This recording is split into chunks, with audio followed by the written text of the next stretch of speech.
భాగ్యనగరంలో ప్రభుత్వ భూములను చెరువులను కాపాడటానికి హైడ్రా ఏర్పడిందని చెబుతున్న ప్రభుత్వం మాటలకే పరిమితమైంది. చర్యలు మాత్రం శూన్యం. పైగా ప్రభుత్వానికి చెందిన భూములు కావడంతో కొంతమంది రాజకీయ నాయకుల కన్నుపడింది. తమ అనుచరులు రెవెన్యూ అధికారులతో కుమ్మక్కై దొంగ ప్రణాళికలు రూపొందించి వాటిని కైవసం చేసుకుంటున్నారు. ప్రభుత్వం కూడా ఆ రాజకీయ నాయకుల అడుగులకు మడుగులొత్తుతోంది.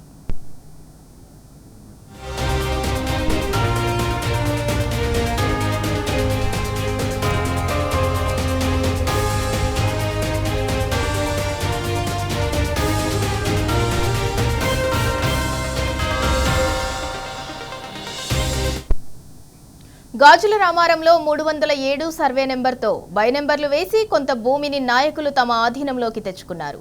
దీంతో వేల కోట్ల రూపాయల విలువ చేసే ప్రభుత్వ భూములు పరాధీనమయ్యాయి. ఇందులో వందల కోట్లు చేతులు మారినట్లు పెద్ద ఎత్తున చర్చ జరుగుతోంది. ఇది పూర్తిగా ప్రభుత్వ భూమి అని కాపాడేందుకు చర్యలు తీసుకోవాలని పెద్ద ఎత్తున స్థానికుల నుంచి నిరసనలు వ్యక్తమవుతున్నాయి. కొందరు హైకోర్టులో కేసులు వేయటం, స్థానికుల నుంచి వందలాది ఫిర్యాదులు అందడంతో హుటాహుటిన హైడ్రా రంగంలోకి దిగి నిరుపేదలపై ప్రతాపం చూపిస్తోంది. ప్రభుత్వం ఏర్పాటు చేసిన హైడ్రా పెద్దలకు వరంగా, పేదల పాలిట శాపంగా మారిందని చెప్పొచ్చు.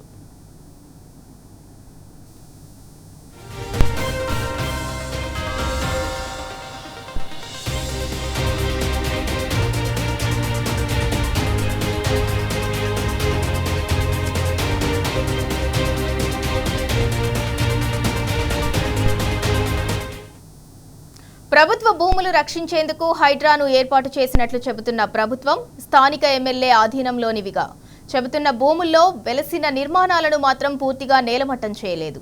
కేవలం ప్రహరీ గోడలే కూల్చివేశారని స్థానికులు చెబుతున్నారు. పైగా వేల కోట్ల భూములను కబ్జా నుంచి కాపాడామని హైడ్రా ప్రచారం చేసుకుంటోందని స్థానికులు విమర్శిస్తున్నారు.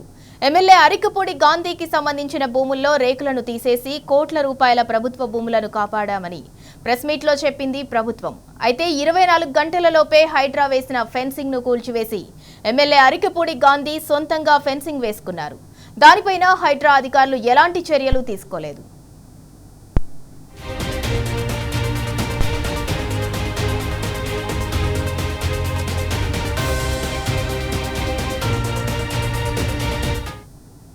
అయితే అదే సర్వే నెంబర్లలో నివాసం ఉంటున్న 290 మంది నిరుపేద కుటుంబాలపై మాత్రం హైడ్రా తన ప్రతాపం చూపించింది.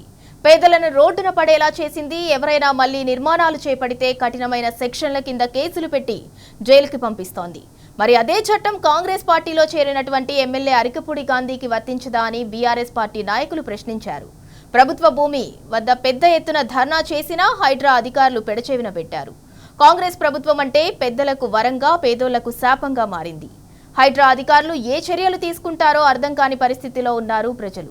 ఇక దీనిపై మరింత సమాచారం మా ప్రతినిధి రంజిత్ అందిస్తారు. రాష్ట్రం రాకముందు హైదరాబాద్ మహానగరం అనేది కూడా పేదవాళ్లకు అడ్డాగా మారేది. ఉమ్మడి ఆంధ్రప్రదేశ్ ఉన్నప్పుడు కాంగ్రెస్ ప్రభుత్వం కావచ్చు, టీడీపీ ప్రభుత్వం ఉన్న సమయంలో హైదరాబాద్కు ఒకవైపు మహబూబ్నగర్ కావచ్చు, వరంగల్ కావచ్చు, ఆదిలాబాద్ కావచ్చు, ఇతర జిల్లాల నుంచి అందరూ కూడా హైదరాబాద్కు వచ్చి హైదరాబాద్లో జీవనోపాధి చేసుకునే వాళ్ళందరూ కూడా బడుగు బలహీన వర్గాలు కావడంతో వాళ్ళు హైదరాబాద్ నగరంలో అద్దెలు కట్టలేక ఏదైనా ఖాళీ స్థలాలు ఉంటే ఖాళీ స్థలాల్లో ఉండి జీవనం గడిపేవాళ్ళు. కనీసం వాడికి కూడికి వెళ్ళడం తప్పితే, రోజువారీ కూలి చేయడం తప్పితే వాళ్ళకు కనీసం ఇల్లు కట్టుకోవడానికి కావచ్చు ఆశ్రయం లేక గుడిసెలు వేసుకొని జీవించేవారు.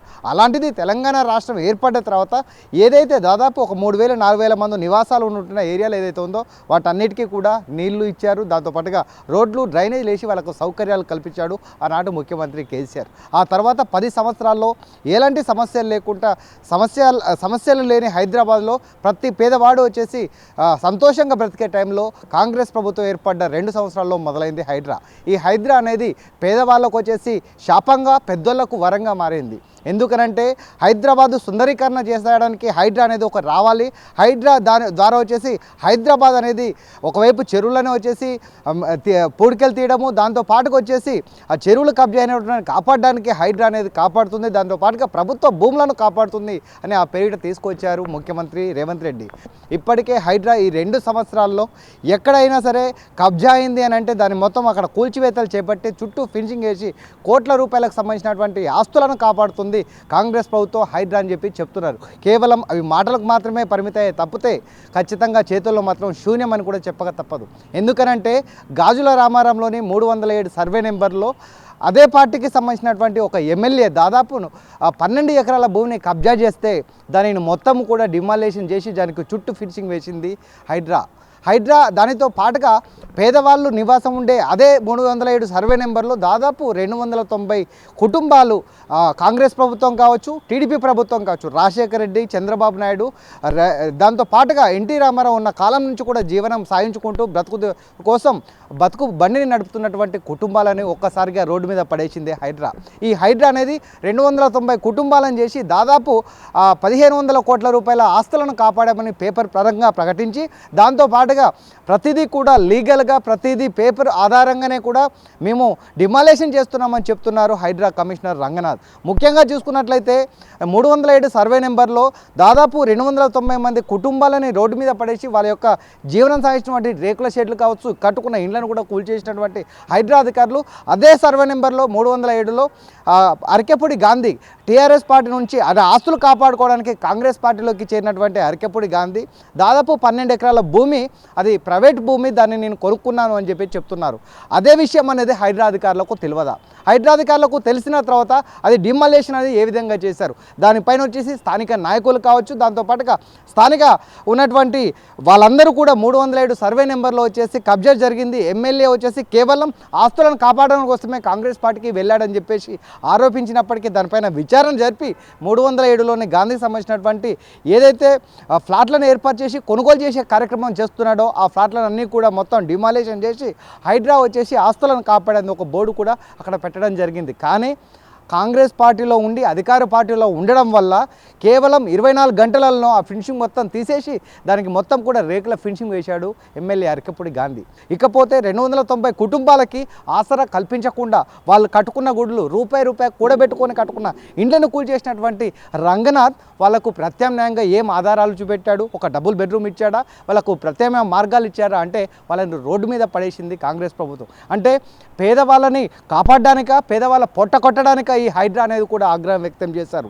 ఇదంతా పేదవాళ్ళకు జరిగిన 290 కుటుంబాలు రోడ్డు మీద పడ్డాయనే విషయం తెలుసుకున్నటువంటి బీఆర్ఎస్ నేతలు ఎమ్మెల్యే మాధవరం కృష్ణారావుతో పాటుగా వచ్చేసి స్థానికంగా ఉన్నటువంటి ఎమ్మెల్యే వివేకానందతో కలిపి ఎమ్మెల్యేలు, మాజీ మంత్రులు, మాజీ ఎమ్మెల్సీలు, ఎమ్మెల్సీ షంబిపూర్ రాజు లాంటి వాళ్ళందరూ కూడా అక్కడికి వెళ్ళి ఖచ్చితంగా 307లో 12 ఎకరాల భూమి దాదాపు 400-500 కోట్ల రూపాయల అటువంటి ఆస్తులను కబ్జా చేశాడు అరకెపూడి గాంధీ. ఆ అరకెపూడి గాంధీ కబ్జా చేయడానికి కేవలం కాంగ్రెస్ పార్టీలోకి వెళ్ళాడని ఆరోపించి దానిపైన విచారణ జరపాలి, ఖచ్చితంగా దాని ప్రభుత్వం స్వాధీనం చేసుకొని దాంట్లో డబుల్ బెడ్రూమ్లు కట్టించాలని చెప్పేసి వాళ్ళందరూ దాదాపు ఒక 20 నుంచి 30 మంది ప్రజాప్రతినిధులు వెళ్ళి అక్కడ ధర్నా చేసి న్యాయం చేయాలని ఫిర్యాదు చేశారు హైడ్రా అధికారులకు. కానీ హైడ్రా అధికారులు కేవలం ఫిర్యాదులు స్వీకరించడానికి తప్పితే దానిపైన చర్యలు శూన్యమని చెప్తున్నారు. సుందరీకరణ పేరుతో హైదరాబాద్ మహానగరంలో ఉన్నటువంటి చెరువులు 100 కొద్ది ఉంటే కేవలం చూపెడుతున్నారు. అంటే ఓన్లీ గూగుల్ మ్యాప్లో కావచ్చు, దాంతో పాటుగా ఈ సోషల్ మీడియాలో చూపెట్టడానికి 1-2